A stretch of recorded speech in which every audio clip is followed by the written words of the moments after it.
हाँ जी, सुनो। कल हम लोग जो पढ़ रहे थे उसमें हम लोग क्या किए थे कि एक परावैद्युत माध्यम लिए थे, जिस परावैद्युत माध्यम का परावैद्युतांक जो है वो k था। और इसके अंदर जो है एक बिंदु लिए थे O। इस बिंदु पर क्या किए थे, अब एक प्लस क्यू आवेश रखे थे, ठीक है ना। इस प्लस क्यू आवेश के कारण बिंदु O पर रखे प्लस क्यू आवेश के कारण इससे कुछ दूरी पर, ठीक है ना, एक अन्य बिंदु P था, जिस बिंदु पर वैद्युत क्षेत्र की तीव्रता की गणना करनी थी। जी, यही ना करना था। कल जो हम लोग पढ़े थे उसमें यही हम लोग पढ़े थे कि बिंदु O पर कोई प्लस क्यू आवेश रखा गया था और इस प्लस क्यू आवेश के कारण बिंदु P पर वैद्युत क्षेत्र की तीव्रता की गणना करनी थी, ठीक है ना। तो वैद्युत क्षेत्र की तीव्रता I कितनी थी, इसकी गणना करने के लिए क्या किए थे हम लोग, ये बिंदु P पर एक प्लस क्यू नॉट आवेश रख लिए थे जी, परीक्षण आवेश क्यू नॉट रख लिए थे।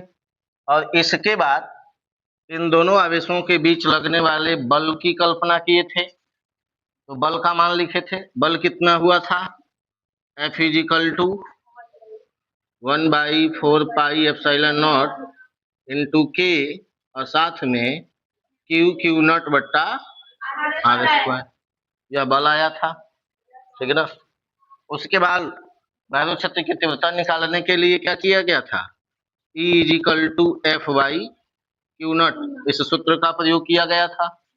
इस सूत्र का प्रयोग करने के बाद E इज इक्वल टू क्या आया था, 1/4πε0 इंटू के और साथ में क्यू नॉट बट्टा आर स्क्वायर, और बट्टा में नीचे भी क्यू नॉट था। ये क्यू नॉट से क्यू नॉट कट गया था, तो बचा आया कितना था लास्ट में, 1/4πε0 इंटू के साथ में क्यू बाई आर स्क्वायर। फिर यहाँ हम लोग क्या कहे थे, यदि बिंदु भाई परावैद्युत माध्यम न होकर, ठीक है ना, क्या हो, निर्वात अथवा वायु हो, निर्वात अथवा क्या हो, वायु हो, तो इस k का मान कितना हो जाता है, 1। तो निर्वात अथवा वायु के लिए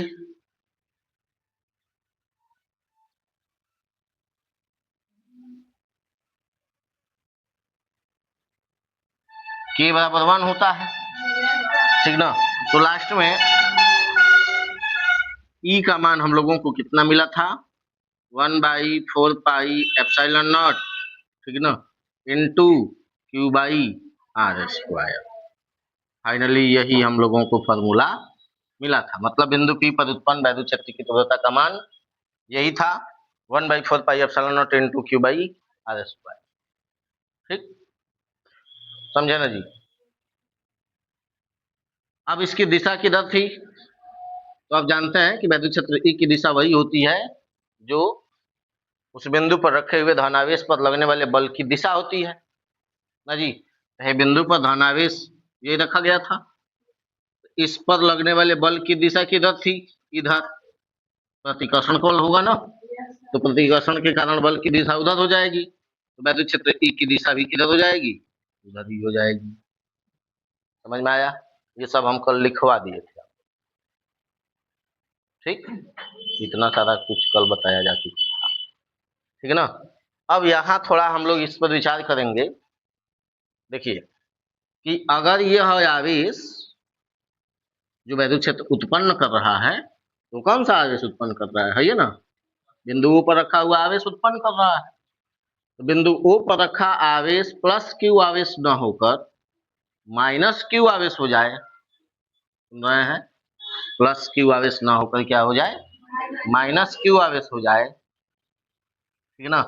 तब क्या होता है, तब आप जानते हैं कि जब प्लस क्यू आवेश ना होकर माइनस क्यू आवेश होता है, तो बल की दिशा एवं वैद्युत क्षेत्र E की दिशा दोनों एक दूसरे के क्या हो जाती है, विपरीत हो जाती है।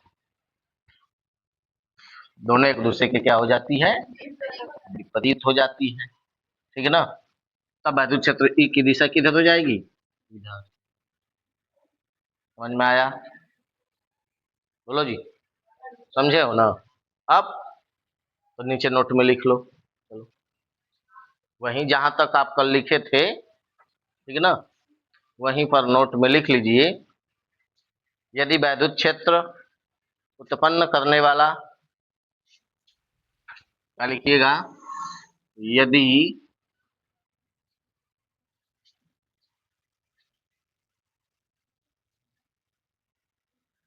यदि वैद्युत क्षेत्र उत्पन्न करने वाला बिंदु O पर रखा आवेश, बिंदु O पर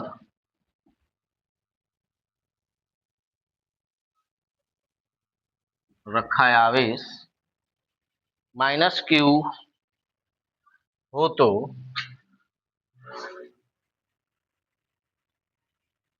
-Q होता, तब बिंदु P पर वैद्युत क्षेत्र की तीव्रता E की दिशा, बिंदु P पर वैद्युत क्षेत्र की तीव्रता E की दिशा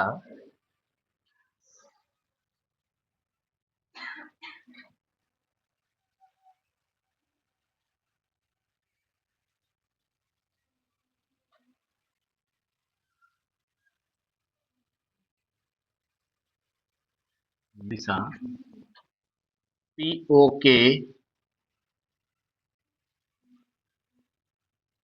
अनुदिश,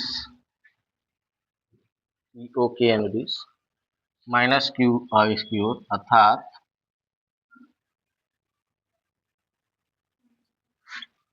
-Q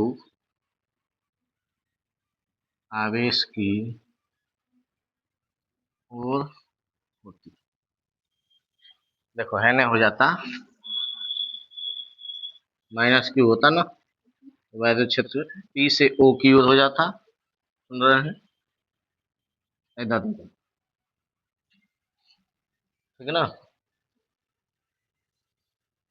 चित्र तो कुछ बनाना नहीं है, खाली आप लोगों को लिख लेना है बस।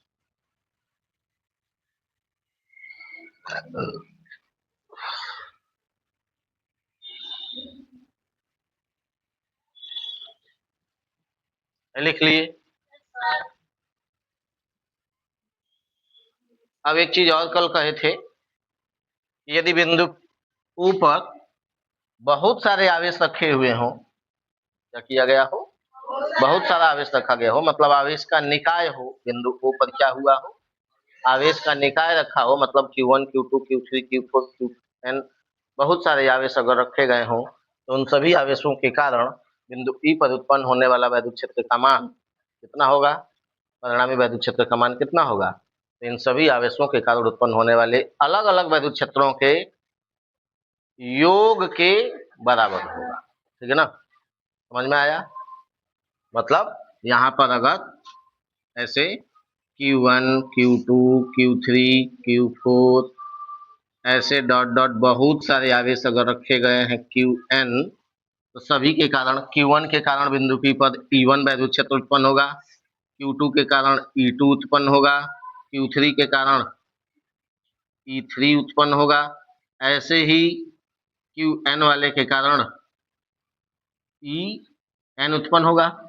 और सभी वैद्युत क्षेत्र क्या होंगे, एक ही दिशा में होंगे, सब प्लस क्यू आवेश है, इसलिए सभी वैद्युत क्षेत्रों की दिशा क्या हो जाएगी, एक ही दिशा में हो जाएगी। एक ही दिशा में होने के कारण परिणामी वैद्युत क्षेत्र का मान सभी वैद्युत क्षेत्रों के योग के बराबर, ठीक है ना। नीचे लिखिए, अब हेडिंग लिख लीजिएगा, क्या, आवेशों के निकाय के कारण,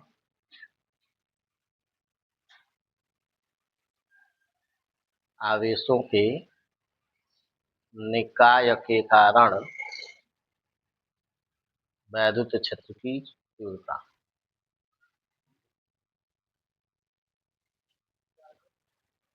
आवेशों के निकाय के कारण वैद्युत क्षेत्र की तीव्रता। ठीक ना। आवेशों के निकाय के कारण वैद्युत क्षेत्र की तीव्रता।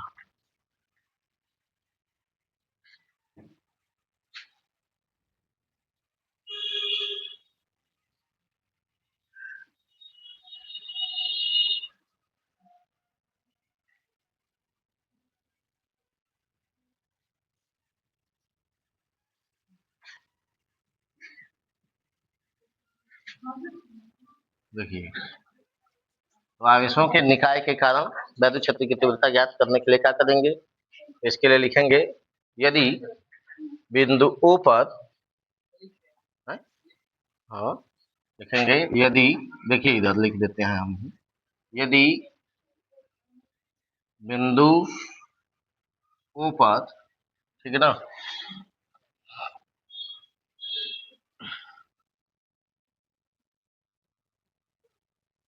Q1 Q2 Q3 dot dot Qn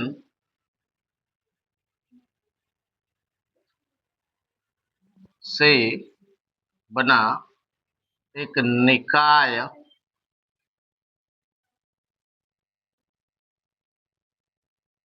स्थित हो, तो Q1 से बना एक निकाय स्थित हो, तो सभी आवेशों के कारण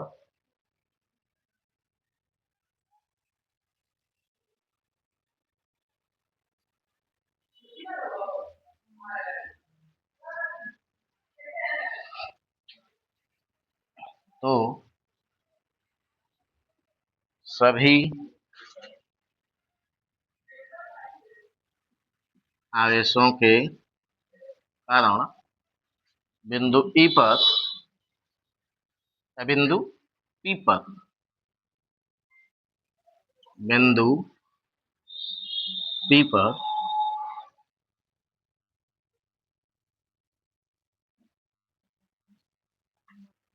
बिंदु P पर उत्पन्न वैद्युत क्षेत्र की तीव्रताएं, उत्पन्न वैद्युत क्षेत्र की तीव्रताएं क्रमशः क्या होगी, E1, E2, E3 dot dot En होगी एवं एवं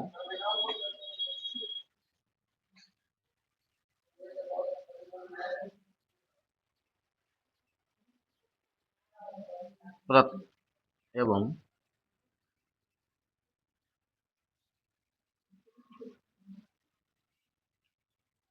एवं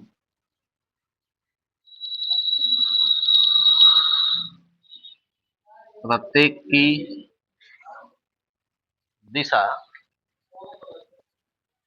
OP के अनुदिश बाहर की ओर होगी।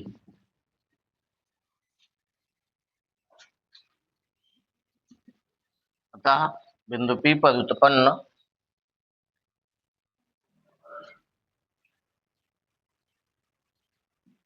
बिंदु P पर उत्पन्न परिणामी वैद्युत क्षेत्र का मान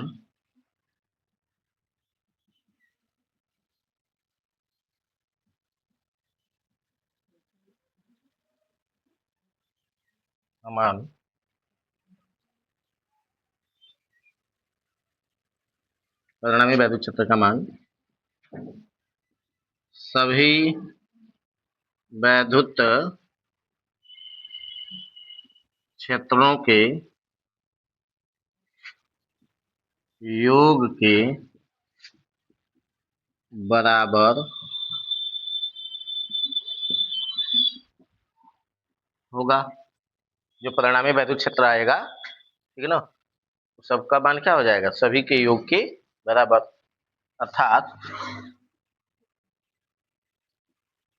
E is equal to E1 plus E2 plus E3 plus dot dot En, यही होगा। समझे ना जी, परिणामी वैद्युत क्षेत्र का मान यही होगा।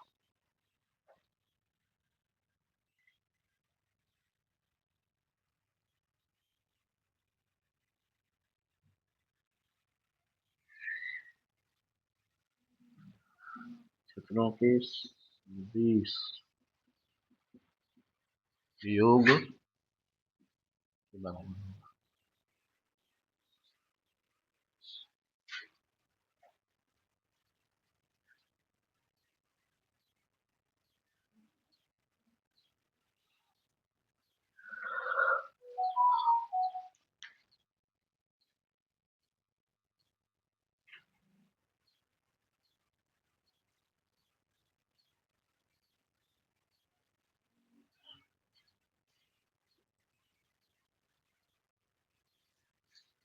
सदिश योग के बराबर लिख लो, सदिश योग के बराबर लिख लो।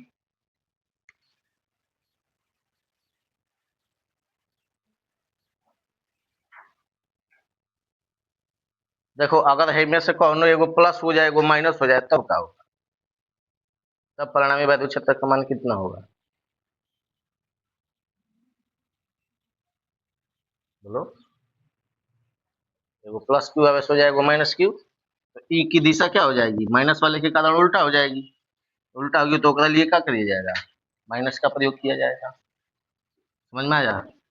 मान लो Q2 जो है माइनस में हो गया, ठीक ना, तो इसके लिए E2 क्या हो जाएगा, माइनस में हो जाएगा। समझ में आया ना, बोलो जी, यहाँ तक लिख लिए।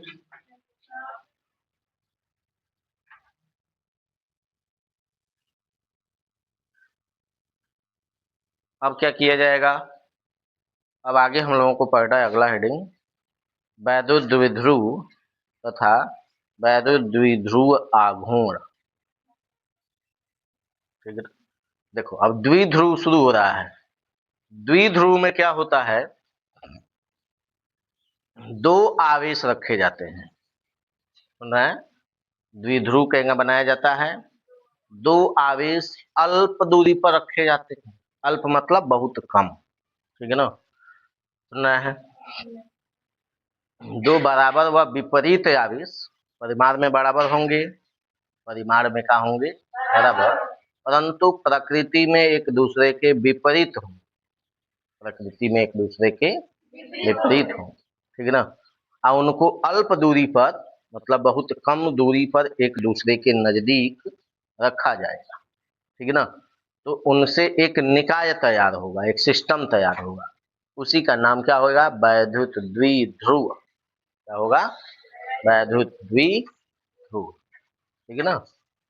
अब उस वैद्युत द्विध्रुव के कारण, सुन रहे हैं, वैद्युत द्विध्रुव के कारण दो स्थितियां होंगी जहां पर वैद्युत क्षेत्र की तीव्रता की गणना करनी, जिसमें से एक स्थिति परीक्षा में अनिवार्य रूप से हर साल पूछा जाता, सुन रहे हैं, 5 नंबर में, बड़े नंबर में, ठीक है ना, इसलिए दोनों स्थितियों को अच्छी तरीके से समझना आपके लिए जरूरी है, ठीक है ना। सबसे पहले वैद्युत द्विध्रुव है क्या, ये बनता है, वैद्युत द्विध्रुव बनाने के लिए कितने आवेश की आवश्यकता पड़ती है, दो आवेश, ठीक है ना, दोनों आवेश क्या होते हैं, प्रकृति में एक दूसरे के बराबर होते हैं, प्रकृति में एक दूसरे के बराबर होते हैं, और परिमाण में एक दूसरे के विपरीत होते हैं, परिमाण में एक दूसरे के क्या होते हैं, परिमाण में बराबर होते हैं और प्रकृति में विपरीत, उल्टा हो गया। समझ में आया, परिमाण में एक दूसरे के बराबर होते हैं और प्रकृति में एक दूसरे के, समझ में आया, मतलब दोनों का मान समान रहेगा, परिमाण समान रहेगा, ये वाला क्यू है तो उधर वाला भी क्यू ही होगा, लेकिन एक वो माइनस रहेगा तो दूसरा वाला प्लस रहेगा। ठीक है ना, समझे जी। और दोनों को क्या किया जाएगा, बहुत पास एक दूसरे के अल्प दूरी पर रखा जाएगा। ठीक है ना, तो उनसे जो निकाय तैयार होगा उसी निकाय का नाम क्या होगा, वैद्युत द्विध्रुव। ठीक है ना, नाम ही है द्वि, द्वि मतलब दो, समझे, द्वि मतलब दो। ठीक है ना, तो अगला हेडिंग लिख लीजिए, वैद्युत द्विध्रुव तथा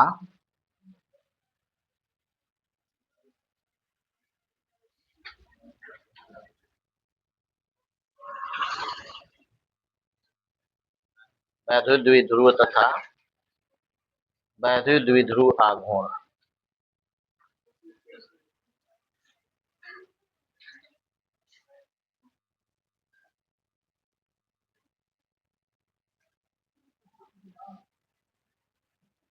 वैद्युत द्विध्रुव आघूर्ण।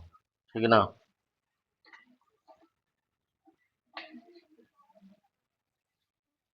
इनको अंग्रेजी में इलेक्ट्रिक डाइपोल कहा जाता है। ठीक है ना,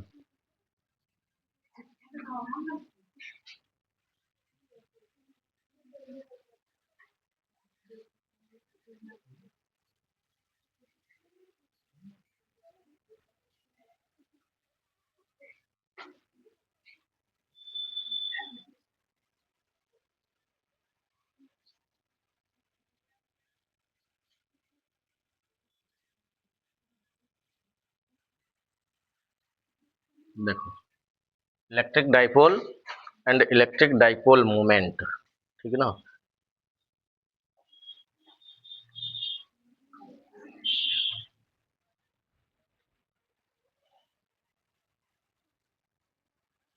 समझे जी। देखो, ये तो बहुत नया है, नहीं लगा। इसे देखना यह था ना कि उन दोनों आवेशों के बीच की दूरी को एल द्वारा दर्शाया गया है कि ए द्वारा। एनसीईआरटी में ए लिखता है। ठीक है ना, मालूम तो ये है तो नहीं देख लिएगा तो क्या। देखो अब क्या किया जाएगा, क्या करेंगे द्विध्रुव बनाने के लिए, है दो बिंदु लिए, सुन रहे हैं, दो बिंदु लिया गया, इन दोनों बिंदुओं पर दो आवेश रखे जाएंगे, दोनों बिंदुओं पर क्या रखे जाएंगे, यहाँ भी हम क्यू आवेश रखेंगे और यहाँ भी क्यू आवेश रखेंगे। देखो परिमाण में बराबर बराबर है, परिमाण में क्या है, बराबर है, परंतु प्रकृति में एक दूसरे के विपरीत, प्रकृति में एक दूसरे के, एगो माइनस क्यू आवेश होगा, हेडर वाला कभी भी माइनस वाला होगा, इधर वाला कभी भी प्लस। समझ में आया, परिमाण में बराबर है, दोनों का मान परिमाण में क्या है, बराबर, प्रकृति में एक दूसरे के विपरीत है, और दोनों एक दूसरे से बहुत नजदीक रखे गए। सुन रहे हैं, बहुत अल्प दूरी होती है, अल्प मतलब बहुत कम, बहुत छोटी। समझ में आया, समझने के लिए हम इतना दूर बना रहे हैं, सुन रहे हैं, क्योंकि इसके अंदर बहुत सारी क्रियाओं को करना है इसलिए समझने के लिए क्या किए हैं, ऐसे दूर दूर थोड़ा बना दे रहे हैं, लेकिन होते क्या है, बहुत पास पास होते हैं। समझ में आया ना, देखिए अब इनके बीच की दूरी जो होती है, इनके बीच में क्या होती है, कुछ दूरी, दूरी बहुत अल्प है, बहुत कम है, और इस दूरी को हम लोग सदैव 2a माना जाता है। क्या मानते हैं, 2a, दुगुना दो, केवल a नहीं लिख रहे हैं, केवल क्या लिख रहे हैं, 2a लिख रहे हैं।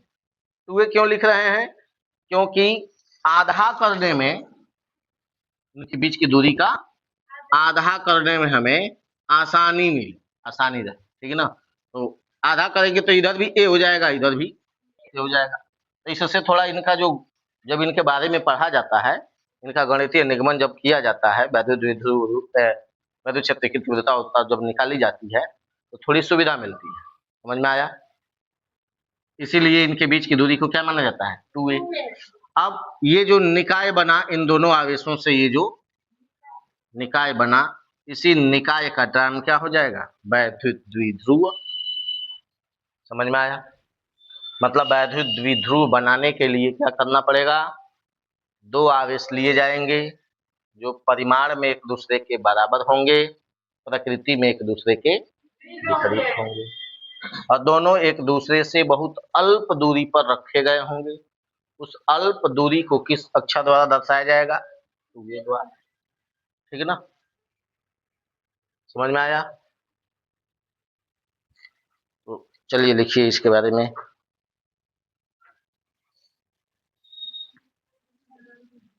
देखिए दो चीज है, सुन रहे हो ना? यहाँ ये दो चीज लिखा गया है, वो वैद्युत द्विध्रुव लिखा गया है और दूसरा वैद्युत द्विध्रुव आघूर्ण लिखा गया है। ठीक है ना, इसमें से पहला हेडिंग अब लिख लीजिएगा आप। सुनो, पहला हेडिंग का लिखोगे वैद्युत द्विध्रुव।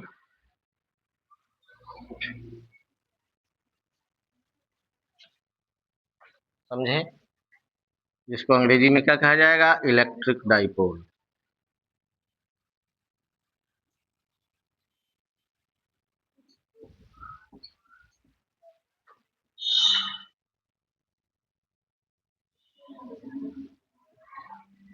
ठीक है ना, लिखिए इसके बारे में।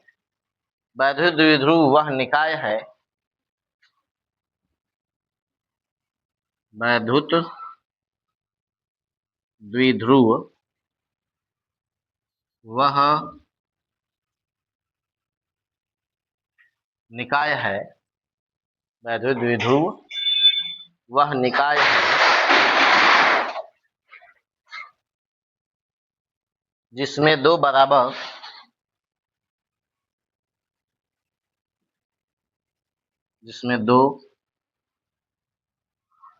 बराबर परंतु विपरीत प्रकार के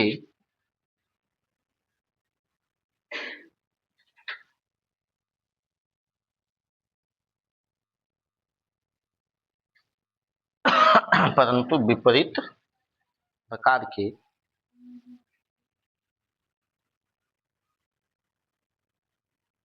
प्रकार के बिंदु आवेश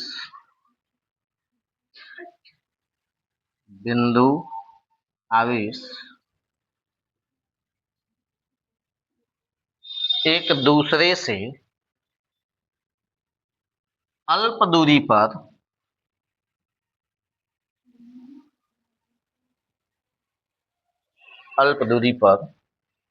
स्थित होते हैं।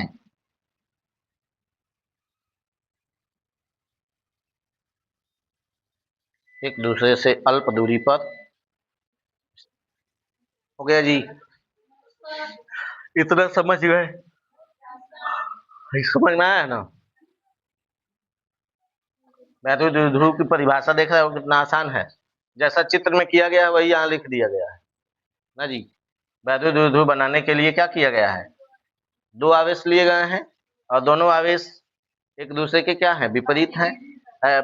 दोनों आवेश परिमाण में बराबर होते हैं, प्रकृति में एक दूसरे के विपरीत होते हैं, मतलब एगो प्लस क्यू आवेश होता है, एगो माइनस क्यू आवेश होता है, और उनके बीच की दूरी क्या रखी जाती है? अल्प दूरी पर दोनों आवेश स्थित होते हैं, मतलब बहुत कम दूरी पर दोनों आवेश एक दूसरे से स्थित होते हैं। ठीक है ना? अब आता है वैद्युत द्विध्रुव आघूर्ण। समझ में आया? वैद्युत द्विध्रुव आघूर्ण, ठीक है ना? इसीलिए, ठीक है ना? अब देखिए यहां तक तो समझ में आया है आपको ना जी? वैद्युत द्विध्रुव आघूर्ण क्या होता है? देखो, वैद्युत द्विध्रुव आघूर्ण को परिभाषित करने के लिए हम लोग क्या करते हैं कि दोनों आवेशों में से, दोनों परिमाण में तो बराबर है, बराबर ना है, तो किसी एक आवेश को ले लेते हैं, दोनों आवेश में से किसी एक आवेश को ले लेते हैं और उनके बीच की दूरी का जो गुणनफल होता है, दोनों आवेशों में से कोई एक आवेश, दोनों आवेशों में से कोई एक आवेश एवं उनके बीच की दूरी के गुणनफल को ही वैद्युत द्विध्रुव आघूर्ण कहते हैं। समझ में आया? दोनों आवेशों में से कोई एक आवेश, दोनों आवेशों में से कोई एक आवेश एवं उनके बीच की दूरी के गुणनफल को ही क्या कहते हैं? वैद्युत द्विध्रुव आघूर्ण कहते हैं। समझे ना? इसका भी परिभाषा भारी रही ना है? बोलो जी। दोनों आवेशों वैद्युत द्विध्रुव बनाने वाले या वैद्युत द्विध्रुव का निर्माण करने वाले दोनों आवेशों में से किसी एक आवेश तथा उनके बीच की दूरी के गुणनफल को ही वैद्युत द्विध्रुव आघूर्ण कहते हैं। इसे P से प्रदर्शित किया जाता है। किस अक्षर से प्रदर्शित किया जाता है? P से। ठीक है ना, कैपिटल P द्वारा दर्शाया जाता है। यह एक सदिश राशि होती है। इसकी दिशा जो है सदैव -q आवेश से +q आवेश की ओर होती है। समझ में आया? P की दिशा किधर होती है? -q आवेश से +q आवेश की। वैद्युत द्विध्रुव आघूर्ण की दिशा किधर हो जाती है? -q आवेश से +q आवेश की ओर। समझ में आया? वैद्युत द्विध्रुव आघूर्ण क्या है? एक सदिश राशि। ठीक है ना। परिमाण मान कितना होता है इसका? P का मान कितना होता है? P = Q into 2a। दोनों आवेशों में से कोई एक आवेश एवं उनके बीच की दूरी का गुणनफल ही क्या कहलाता है? वैद्युत द्विध्रुव आघूर्ण कहलाता है। समझ में आया? परिभाषा समझे हो? सूत्र समझ में आया है? P क्या होता है? Q into 2a। यही इसका फॉर्मूला है। इसकी दिशा किधर होती है? -q आवेश से +q आवेश की। समझ रहे हो? वैद्युत द्विध्रुव आघूर्ण एक सदिश राशि होती है। वैद्युत द्विध्रुव आघूर्ण क्या होती है? लेकिन दिशा किधर होती है? सदिश है तो दिशा होगी ना। तो दिशा किधर होती है? -q आवेश से +q आवेश की। ठीक है ना। समझ में आया है? बोलो जी। तो लिखो अगला हेडिंग, वैद्युत द्विध्रुव आघूर्ण।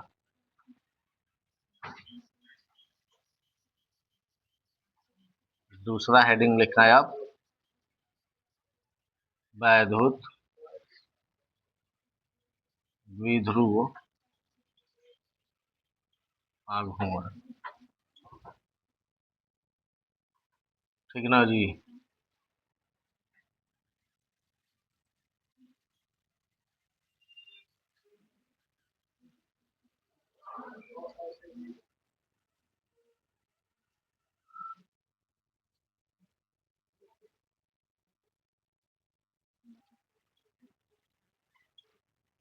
देखिए का परिभाषा लिखा जाएगा, वैद्युत द्विध्रुव का निर्माण करने वाले दोनों आवेशों में से किसी एक आवेश तथा दोनों आवेशों के बीच की दूरी के गुणनफल को ही वैद्युत द्विध्रुव आघूर्ण कहते हैं।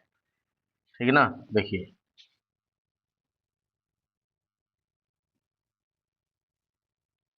वैद्युत द्विध्रुव का निर्माण करने वाले दोनों आवेशों में से किसी एक आवेश तथा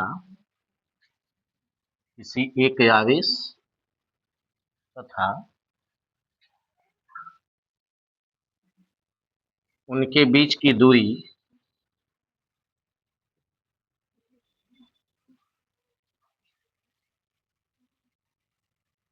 उनके बीच की अल्प दूरी के गुणनफल को ही वैद्युत द्विध्रुव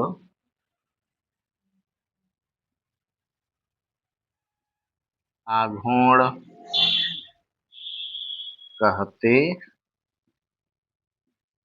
इसे P से प्रदर्शित करते हैं। ठीक है ना।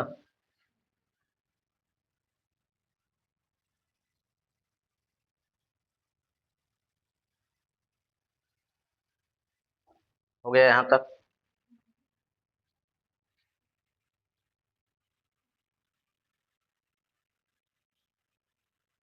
परिभाषा लिख ली है।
देखो नीचे क्या लिख रहे हैं कि यदि वैद्युत द्विध्रुव का निर्माण करने वाले दोनों आवेश क्रमशः -q तथा +q हो एवं उनके बीच की अल्प दूरी क्या हो 2a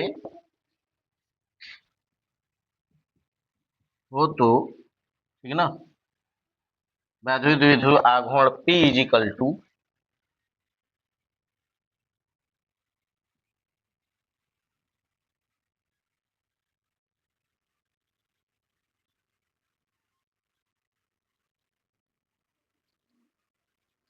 क्या हो जाएगा Q ×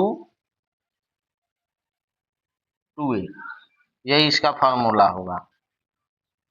ठीक है ना, लिख लीजिए नीचे, ये पूरा यहाँ से लेकर के है, पूरा लिख लीजिए यहाँ पर।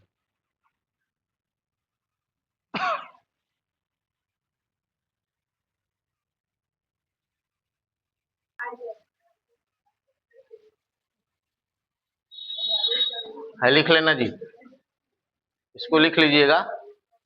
वैद्युत द्विध्रुव आघूर्ण का मात्रक बराबर आवेश का मात्रक गुणे दूरी का मात्रक, ठीक है ना। क्या आएगा कूलाम गुणे मीटर। इसको केवल कूलाम मीटर भी पढ़ा जा सकता है, इसको केवल क्या पढ़ा जा सकता है, कूलाम मीटर। समझ में आया, इतना लिख लिए। अब अगला हेडिंग लिखो, दूसरा इसी में का बीमा, वैद्युत द्विध्रुव आघूर्ण की बीमा।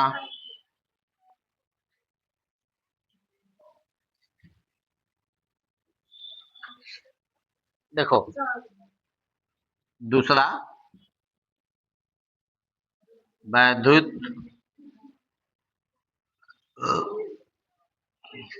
द्विध्रुव आघूर्ण की बीमा। वैद्युत द्विध्रुव आघूर्ण की बीमा लिखने के लिए क्या करना पड़ेगा, आवेश की बीमा लिखना पड़ेगा और गुणे दूरी की बीमा लिखना पड़ेगा।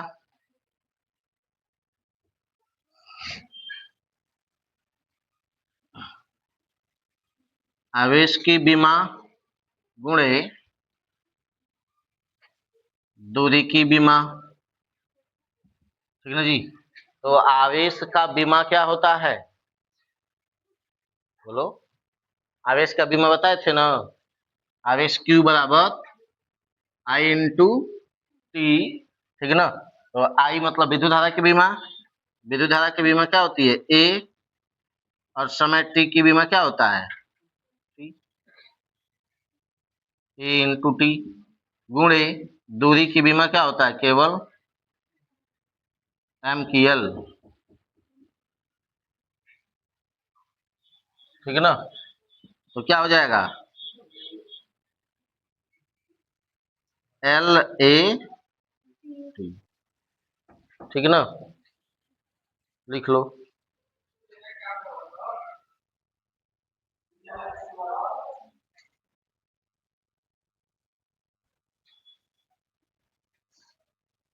इसकी दिशा किधर होगी, -q आवेश से +q आवेश की, ठीक है ना। तो अंतिम में लास्ट में नोट में लिख लीजिएगा वैद्युत द्विध्रुव आघूर्ण की दिशा।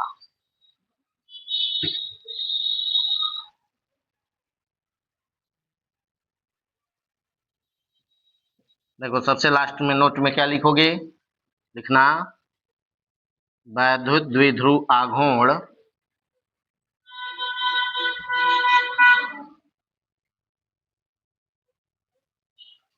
एक